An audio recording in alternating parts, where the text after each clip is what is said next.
मैं हूं आपकी तरन्नुम परवीन। आप देख रहे हैं फरियाद टीवी उर्दू।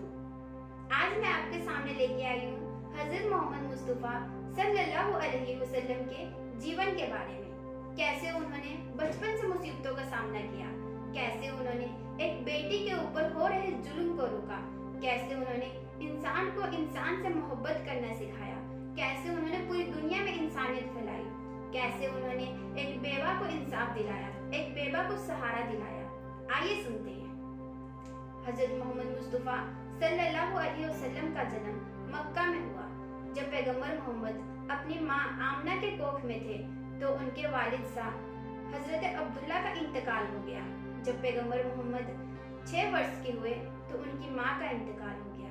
जब पैगंबर मोहम्मद माँ के इंतकाल के बाद उनको उनके दादा ने और उनके चाचा अबू तालिब ने उनकी परवरिश की। जब पैगंबर मोहम्मद 25 साल के हुए तो उन्होंने हजरत खदीजा से निकाह किया।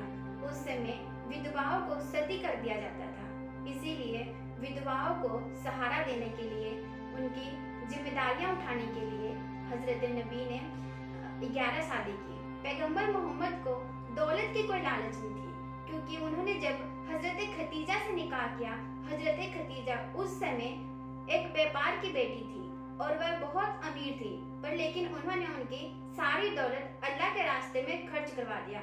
जितने भी मक्का में गरीब लोग थे उनके बंटवा दिया। उस समय मक्का में जब बेटी का पैदा होते ही उसको दफना दिया जाता था।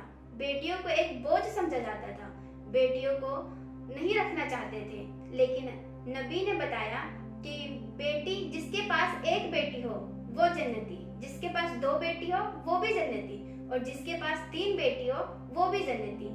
इस तरह बेटियों के ऊपर हो रहे जुल्म को रोका। हम आने वाले समय में इसी तरह के मोहम्मद के जीवन के बारे में विस्तार से शेयर करेंगे। यदि आप मोहम्मद साहब और इस्लाम के बारे में देखना, सुनना और समझना चाहते हैं तो फरियाद टीवी उर्दू को सब्सक्राइब करें। इस वीडियो को ज्यादा से ज्यादा शेयर करें ताकि हम मोहम्मद की और इस्लाम की बात सभी तक पहुंचाया जा सके। शुक्रिया। मैं हूं आपकी तरन्नुम परवीन। अस्सलामु अलैकुम।